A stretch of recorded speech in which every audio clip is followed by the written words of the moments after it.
Merhabalar, teşekkür ediyorum.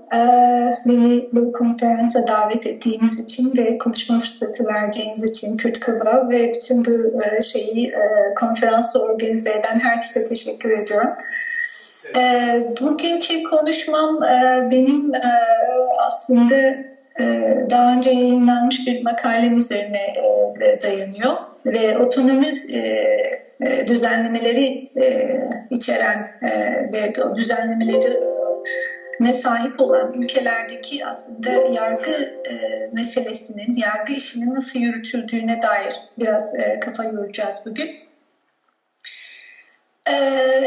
Bilindiği gibi Kürt birlikleri döneminin 1847'de son bulup merkezi devlet sistemine geçilmesinden beridir Türkiye'de. Kürtler eski tarihsel özerk statülerinin yeniden yeniden yerine getirilmesi için son derece önemli bir talep ve arzu içindeler. 90'lardan beridir de Türkiye'de legal alanda faaliyet gösteren birçok Kürt siyasi partisinin federasyon, bölgesel özerklik, demokratik özerklik, yerel özel yönetim, yerel yönetimlerin güçlendirmesi gibi isimlerle bu talebi dillendirmeye devam ettikleri görülüyor. Ben şimdi konuşmanın bundan sonrasında kolaylık olsun diye tüm bu taleplere özerklik talebi adını vereceğim ve bunları tekrar uzun uzun tekrar etmemek adına. Ancak bilindiği gibi üniter devlet anlayışına körü körüne bağlı olan Türkiye'de ise Kürtlerin özerklik talepleri yargı organları tarafından özellikle devletin milleti ve vatanıyla bölünmez bütünlüğü ilkesinin ihlali olarak görülüyor. Ve bu özel düzenlemeleri içeren modellerin önerilmesinin de toplumsal bir yarar olmadığını söyler. Ve buna ilişkin talepleri olan birçok partiyi de bugüne kadar kapatmıştır. Bunu hepimiz biliyoruz. Bunun tek istisnası Hakpar'dır. Ama Hakpar davasında verilen kararın da ben örnek teşkil etmeyeceğini düşünüyorum. Zira daha sonrasında bu taleple bir başka politik partiyi kapatmıştır. Ve yine bu talep eden siyasetçilerin de Türkiye'de cezalandırılmaya devam edildiğini biliyoruz. Yani Türkiye'deki durum böyle. Peki dünyada nasıl bu durum? Yani bu tür özerklik taleplerine veya modellerine bakış nasıl? Özellikle 80'lerden beridir küreselleşmenin ve bölgeselleşmenin etkisi altında bölgecilik veya siyasi bölgecilik olarak bildiğimiz modellerin Avrupa'da özellikle yaygın haline geldiğini görüyoruz. Sonuç olarak Avrupa Konseyi'nin, AGT'nin, Avrupa Birliği gibi Avrupa merkezli bölgesel organizasyonların çabalarıyla bölgesel özellik, local self-governance dedikleri yerel özel yönetim fikrinin popülerlik kazandığını da biliyoruz. Ve bunun bu son 50 yılda özellikle Belçika'da, İngiltere'de, İspanya'da, İtalya'da ve daha birçok Avrupa ülkesinde federasyon, özel bölgeler, yetki devri, yerel yönetimlerin güçlendirilmesi gibi düzenlemeleri içeren modellere devletlerin geçtiklerini tanık oluyoruz. Bundan sonra tabii şunu da hemen kısaca yapmak kolaylık olsun diye bütün bu modelleri bundan sonra özerklik modeli diyeceğim konuşmam sırasında. Ancak değişik derecelerde merkezden yerele yetki devrini içeren bu özerklik modelleri tartışmalarının genellikle egemenlik ve yönetim yasama yetkilerinin devri üzerine yoğunlaştığını görüyoruz. Ancak bu tartışmalarda bu yetki devri sırasında yargı gücünün devri konusundaki tartışmaların ise hem dünyada hem de Türkiye'de çok az olduğunu fark ediyoruz.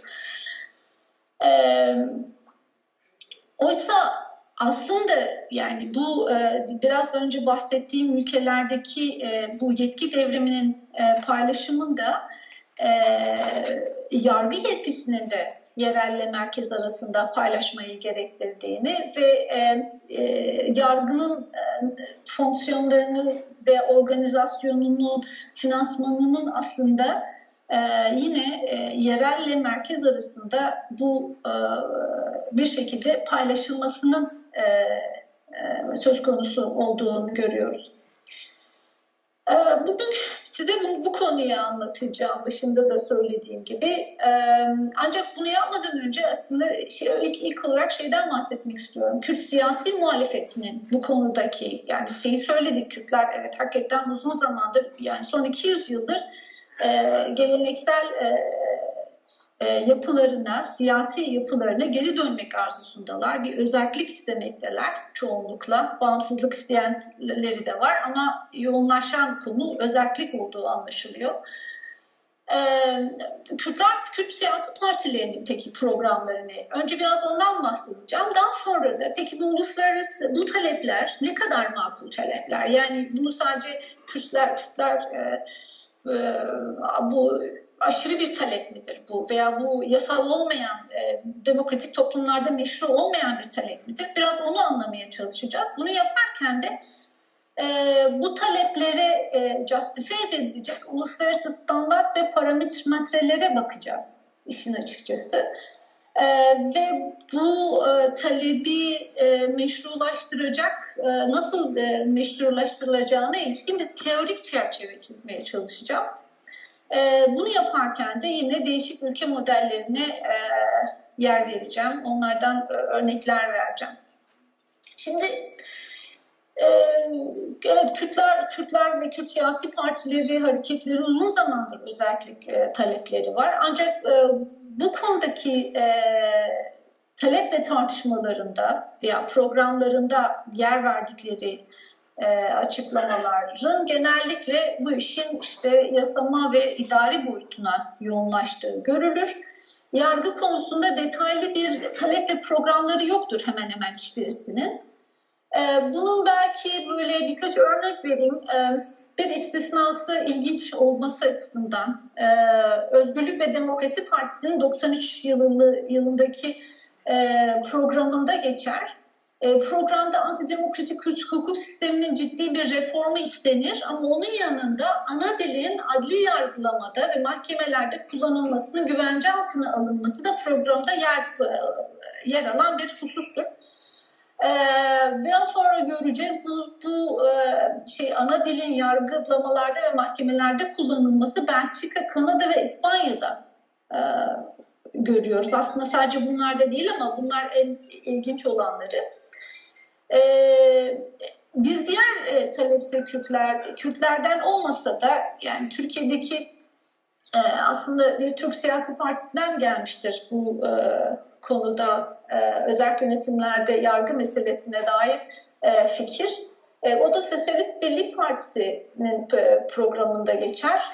Programda Kürt ve Türk halkı arasında maddi eşitliğin sağlanabilmesi için idari yasama organlarının yanı sıra yargı organlarında da Kürtlerin eşit temsil edilmesi programlarında yer alır. Bu da çok ilginç aslında Türkiye bakımından. O yüzden her ne kadar bir Kürt partisi olmasa da bahsetmek istedim bundan. Ve bu teklif aslında Belçika'daki modele çok uyan bir tekliftir. Bunun dışında bir diğer şeyse gene bu Kürt siyasi partilerinin taleplerinde öne çıkan Kürtlerin geleneksel hukukunun ve çatışma çözüm mekanizmalarının yeniden canlandırılması hususudur. Bunu DTK'nın bildirilerinde ve Hüdapar'ın aslında programında görüyoruz. Yani kısaca Türkiye'deki Kürt siyasal hareketlerinin eğer özel bir yönetim olması halinde yargı konusundaki taleplerinin çerçevesi Kürtlerin eşit temsili yargıda, mahkeme prosedürlerinde Kürtçenin kullanımı, Kürtlerin geleneksel hukukunun çalışma çözüm mekanizmalarının yeniden canlandırılması ve yargının bölgesel olarak desentralizasyonu olduğu görülüyor. Peki Peki bu talepler ne kadar makul? Dünyadaki örnekler neler? Şimdi bu konuyu biraz eğilelim. Ve bunlar nasıl justify edilebilir? Bunu biraz anlatalım. Bu konuda bence Kürtlerin kullanabileceği en önemli argümanlardan bir tanesi 1990 tarihli Kopenhag belgesinin 35. maddesinde yer alan bir ifade.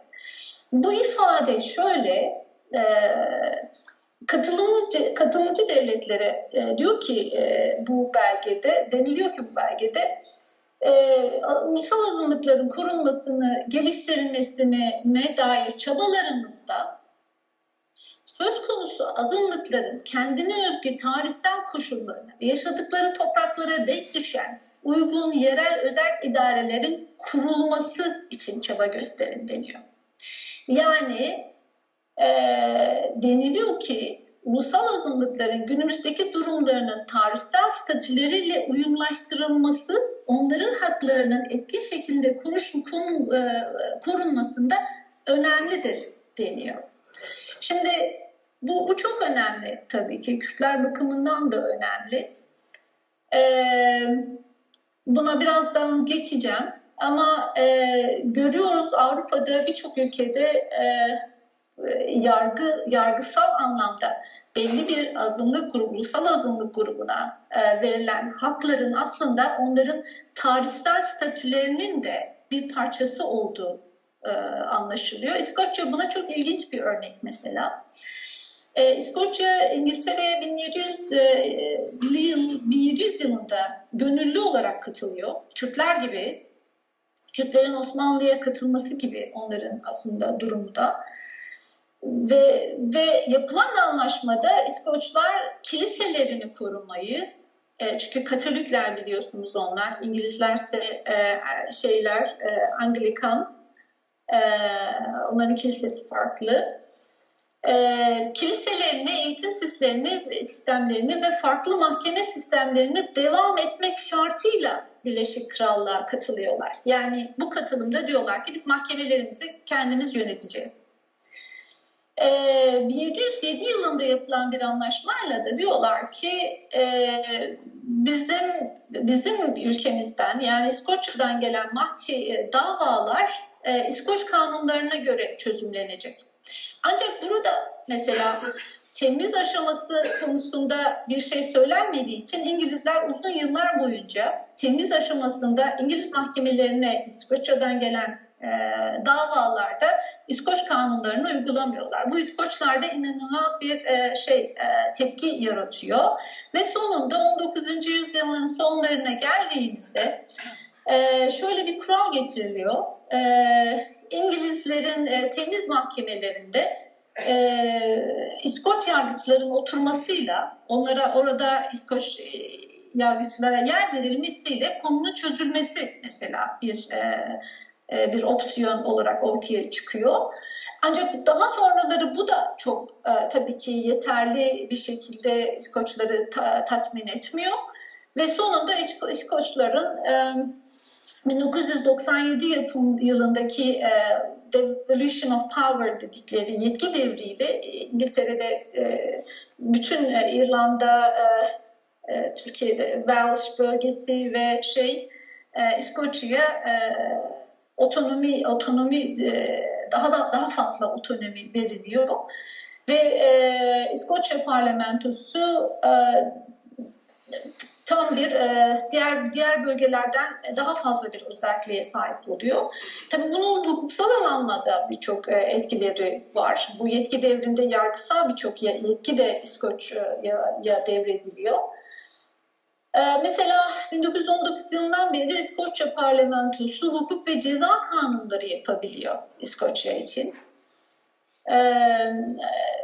Ve yine kendi ilk derece mahkemeleri, ceza ve hukuk konularını inceleyen istinaf mahkemeleri ve kendi savcılık makamı var İngiltere'den ayrı.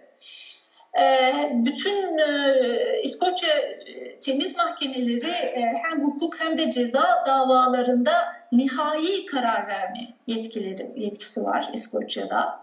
Yani siz şeye gitmiyorlar artık, temiz mahkemelerine gitmiyorlar son karar verici kurum olarak mesela İskoçya'da. Bu Devolution of Power'la gelen, yetki devriyle gelen 97'de bir durum. Yine İskoçya'daki hukukçulardan oluşan bir yargı atamaları kurulu var. İskoçyalı hakimlerden ve hukukçulardan oluşan. Bunlar aslında hakimlerin atanmasında çok önemli bir rol oynuyorlar. Zira bunlar bunlar bir liste hazırlıyorlar. Bunlar hakim olarak atansın deniyor. Ve bu hükümete gönderiliyor. İskoç hükümetine İskoç Başbakanı o hakimler listesinden isimleri belirliyor ve kral da bunları atıyor. Prosedür böyle. Yani hakim atamaları konusunda da İskoçların kendi bölgelerindeki hakimleri atama konusunda İskoçların çok önemli yetkileri var. Yine söyleyelim, İskoçya'da ayrı bir hukuk barosu var, avukatlar barosu var İngiltere'den farklı olarak. Durum İskoçlarda böyle. Yani ne anlatmaya çalıştım şimdiye kadar? Yani uzun bir dönemdir aslında İskoçların yargı alanındaki haklarını restore etmek gibi bir çabaları var. Ve bunun da işte geleneksel yargı sistemlerini özelinde yapmak istediler ve İngiltere'de bu çabalarını onların destekledi ve geleneksel statülerinin onlara geri verilmesi konusunda birçok değişiklikler yapmıştır bugüne kadar. Peki tarihsel olarak Kürdistan'da nasıl bir hukuksal statü vardı? Aslında biraz benzer gibi İskoçlara geliyor bana. Tabii bu konuda Kürtlerin Osmanlı dönemindeki hukuku, nasıl bir hukuku sistem altında olduklarına dair çok ciddi çalışmalar yok. Hala çok fazla şey bilmiyoruz. Ancak bildiğimiz birkaç şey var. Bunlardan bir tanesi Kürtlerin de gönüllü olarak işte Osmanlı'ya katıldığını biliyoruz. Bir anlaşma aralarında olduğunu biliyoruz. Bu anlaşma karşılığında belirli muafiyetler ve imtiyazlar edindiklerini biliyoruz. Yarı bağımsızlıklar, millikler olduğunu biliyoruz. Osmanlı'da da bunların kendi bölgelerinde yürütme, kanun yapma, yargı yetkisini ve hatta kadı atayabildiklerini biliyoruz. Ancak tabii Osmanlı'dan farklı olarak 19. yüzyıldan beridir ciddi bir idari ve hukuki merkezileşme ve modernleşme meydana geldi Kürdistan'da. Ve bunun sonucu olarak da Kürtlerin muafiyetlerinin zaman içerisinde ellerinden geri alındığını da biliyoruz. Ancak tüm bu çabalara rağmen, yani Osmanlı Devleti'nin ve daha sonra Cumhuriyet dönemindeki tüm çabalara rağmen bu hukuki modernleşme ve merkezileşme programlarının çok da Kürdistan'a etki etmediğini de biliyoruz. Birçok bölgelerde geleneksel hukukun devam ettiğini, birçok yerlerde geleneksel yargı yöntemlerinin devam ettiğini anlıyoruz. Mesela Şükrü Kaya 1935 tarihinde Muzur Kanunu üzerine yaptığı konuşmada Dersimler hakkında şöyle bir şey söyler. Der ki Dersim'de bunlar hususat-ı medeniye, yani medeni kanunlarını ve hatta ceza kanunlarını kendi aralarında görürler. Yani şikayet ettiği mesele Dersimlerin halen devlet mahkemelerine gitmeyip kendi hukuklarını, kendi medeni hukuklarını, kendi ceza hukuklarını uyguluyor olmalarıdır. Ve der ki bu kanunlar artık bu Orta Çağ'dan kalma özel idari yapı bir şekilde ortadan kalkacak. Bundan sonra bunlar da bu bölgedekiler de Cumhuriyet'in feyzlerinden istifa etmeye başlayacaklar. Tüm bu anlattıklarımızdan aslında şunu söylemek, çıkarmak mümkün. Kürtlerin de kendilerine dair bir hukukları var ve Türkiye'de özellik tartışmaları yapılırken Kürtlerin kendi hukukunun, Kürtlerin kendi yargı mekanizmalarının ve tarihsel statülerinin yeniden restore edilmesi aslında oradaki bölgedeki çatışmaların, sosyal çatışmaların engellenmesinde, önlenmesinde önemli olacaktır ve bundan sonra bu tartışmalar yürütürken, özellik tartışmaları yürütürken Kürtlerin hukuk ve yargısının da aslında bir şekilde tartışılması gerekiyor. Göz önünde bulundurulması gerekiyor. Gruplardan insanlara, ulusal azınlıklara kontenjanlar tanıyın diyor devletlere mesela. Diyor ki işte yüksek mahkemelerimizde azınlıklar kontenjanlarınız olsun veya Hakimler Savcılar Yüksek Kurulu'nda azınlık temsiliyetini sağlayacak kontenjanlarınız olsun diye tavsiyelerde bulunuyor. Ve yine bu hakkın anayasal şekilde, anayasalarda da güvenceye alınmış olmasını tavsiye ediyor Agit'in bu tavsiyeleri. Tüm bunların aslında neden böyle bir tavsiyede bulunuyor Agit'in bu tavsiyelerinde neden böyle bir tavsiye var? Zira tüm bunların azınlıkların bakış açılarının, çıkarlarının yargısal kurumlar tarafından göz önünde bulundurulmasını sağlayacaktır diyor. Yani eğer siz onlara temsiliyet ve katılım hakkı sağlarsanız ve kontenjanlar verirseniz bu onların çıkarlarının da yargı organları tarafından göz önünde bulundurulmasını sonuçlar diyor. Ve yine de politik açıdan güçsüz azınlıkların ayrımcı ve adil olmayan muamelelere karşı korur bu tür bir uygulama diye düşünülüyor.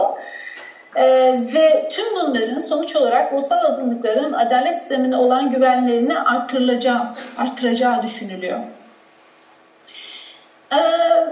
Bu dünyada birçok ülkede aslında azınlıkların, ulusal azınlıkların yüksek yargı organlarında temsillerini sağlamak için belli kontenjanlar verildiği biliniyor.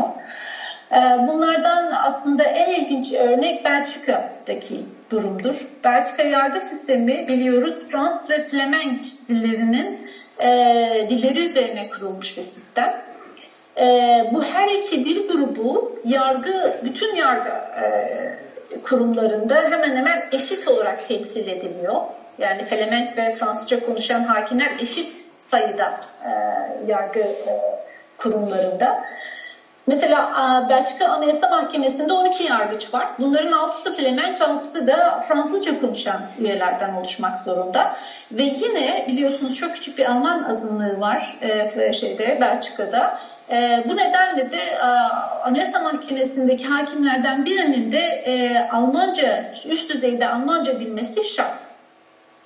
Yine Kanada'da bu aslında bunlara reserve seats deniyor. Yani kontenjan verilmesine hakimlere, ulusal azınlıklardan gelen hakimlere. Kanada'da da benzer bir sistem var. Mesela Kanada Supreme Court'ta, Anayasa Mahkemesi'nde 3 tane Fransızca konuşan Quebec bölgesinden gelen hakim vardır. İngiltere'de de durum aslında benzer. İngiltere'nin Anayasa Mahkemesi diyeceğimiz Supreme Court'unda da yine 12 üyeden 3'ü İrlanda ve İskoçya'dan gelen hakimlerden oluşur.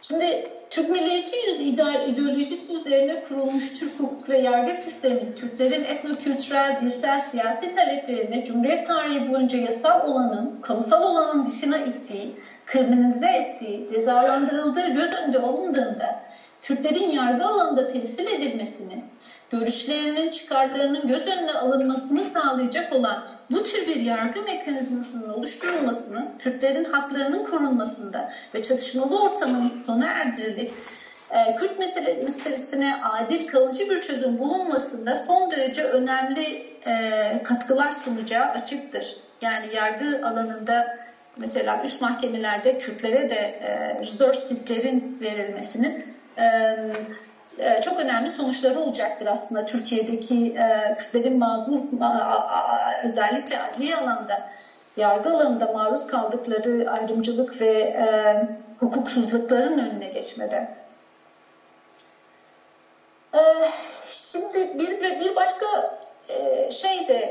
bu konuda söyleyebileceğimiz, Kürtlerin taleplerini destekleyecek bir başka argüman da çatışma sonrası devlet inşa süreçlerinin bir parçası olarak yargı paylaşımı konusu.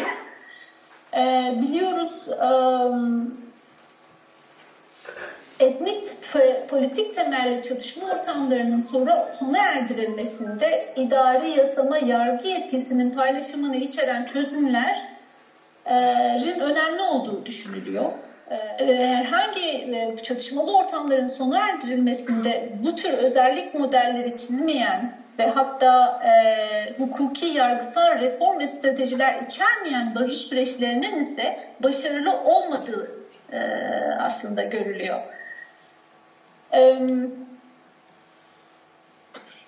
Peki nasıl oluyordu çatışma sonrası devlet inşa bağlamında yapılacak yargısal ve hukuki reformlar? Bunun için mesela şeyler düşünülüyor. Bütün ceza sistemi elden geçiriliyor. Kapsamlı hukuk ve reformları yapıldığı görülüyor. Hakimler yeniden eğitimden geçiriliyor. Veya işte geçmişte işlenen suçlar için geçiş adaleti düzenlemeleri yapılıyor. Ve bunun yanında yine toplumdaki çoğulcu hukuki düzenlemelerin resmi olarak tanıyan, yerel geleneksel normlara, toplum temelli adalet mekanizmalarına yeni kurulan hukuk sisteminde yer vermek de bir başka yöntem. Yani yerelin hukukunu resmi hukuk haline getirmek de bu çatışma çözüm süreçlerinde uygulanan yöntemlerden bir tanesi. Bunu özellikle İrlanda'da, Kuzey İrlanda'daki durumda görüyoruz. Yani biliyorsunuz yetki devri İngiliz Devleti ile İrlanda Kurtuluş Ordusu arasında yapılan 1998 tarihli Belfast Anlaşması'nın koşullarından biriydi yetki devri. Bu anlaşmada bir başka konuysa Kuzey İrlanda'daki ceza adalet sisteminin kapsamlı bir şekilde gözden geçirilmesiydi anlaşmanın şartlarından bir tanesi. Ve bunu yapmak üzere de bir komitenin kurulması, bölgede adil, tarafsız, bölgenin ihtiyaçlarına, realitesine duyarlı bir adalet sistemi oluşturmak için bu kurulun bir rapor hazırlanması yazılıdır sözleşmede, yani Belfast Anlaşması'nda. Toparlayabilirseniz biraz sevinirim. Efendim? Toparlayabilirseniz biraz sevinirim birazdan. Tamam. Çok uzun kalmadı aslında. İrlanda'da da yani Kuzey İrlanda'da da bu şeyden sonra komitenin kurulduğunu görüyoruz. 2000 tarihinde raporunu hazırlıyor. Bu raporda tabii ki birçok öneriler var. Bu öneriler sonucunda da bugün Kuzey İrlanda'da İrlanda'nın kendisinin ilk derece ve temiz mahkemelerinin olduğunu görüyoruz. Kendi hakimlerini atadıklarını görüyoruz. Oradaki hakim ve savcılardan oluşan bir kurul tarafından Kuzey İrlanda'daki hakimlerin atandığını görüyoruz. İrlanda'yı da bu şekilde anlattıktan sonra son olarak federalizm, eğer federalizm günün birinde Türkiye'de konuşulabilecek bir şey olursa, bir sistem olursa, federalizm kontekstinde de yargının özerk olduğunu görüyoruz. Bu da bir tabii ki şey olabilir, örnek olabilir. Belçika ve Kanada örnekleri var. Belçika'yı biraz anlattım. Çok kısa bir şekilde Kanada'dan bahsedeyim. Kanada çok ilginç bir ülke, biliyorsunuz. 1867 yılında kuruluyor.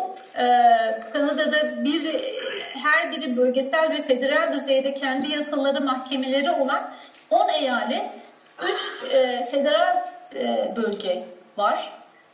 Ve bu Kanada yargı sistemi 2 dilli, tamamıyla 2 dilli. sadece iki dilli de değil, çok gelenekli çok hukuk gelenekli bir yargı sistemleri var. Bu ne demek? Bir taraftan Anglo-Sakson yargı kültürü var Kanada'da. Diğer taraftan Fransız kıta Avrupası hukuk geleneği var. Ama onun üzerine Kanada hukuk sisteminin aynı zamanda yerli aboriginal hukuk kültürlerini tanıması ve saygı göstermesi üzerine kurulu bir sistemleri var. Yine Kanada'da da diğer yani anlattığımız örneklerdeki gibi Quebec bölgesinde bütün hakimler ve mahkemeler Fransızca işliyor ama eğer bir kişi yani İngilizce konuşuyorsa yargılamalar İngilizce de yapılabiliyor. Aynı şekilde diğer İngilizce konuşulan bölgelerde de durum ayrı. Yani bütün ülkedeki hakimler çok dilli olmak zorundalar. Ve yine her bölgenin kendisine ait yasama yetkileri var. Yani birçok kanunu, mesela özel hukukla ilişkili birçok kanunu bu federe veya yerel bölgesel yönetimlerin yaptığını görüyoruz. Bu çok ilginçtir. Sadece ceza kanunları federal seviyede yapılıyor. Kendi yargıçlarını, finansmanını, mahkemelerin nasıl işleyeceğini her bölge kendisi karar veriyor mesela. Bütün bunlar Kanada'nın ilginç özellikleri arasında. Ben bu kadar anlatmış olayım. Daha fazla zamanınızı almayayım. Umarım yeterince açıklayıcı olmuştur. Dediğim gibi Kürt siyasi hareketlerinin konusunda, yargısal alanda desentralizasyon konusundaki taleplerini 4 şeye dayandırabileceklerini söylüyorum işin açıkçası. Bunlardan birisi ulusal azınlıkların tarihi ve teritoryal düzenlemelerinin restore edilmesi. İkincisi ulusal azınlıkların kamu hayatına katılım hakkı. Üçüncüsü çatışma sonrası devlet inşaat sürecinin bir parçası olarak yargıda yetki paylaşımı ve son olarak da federal kontekste özerk yargı literatürünün Kürtlere yardımcı olabileceğini düşünüyorum. Teşekkür ediyorum.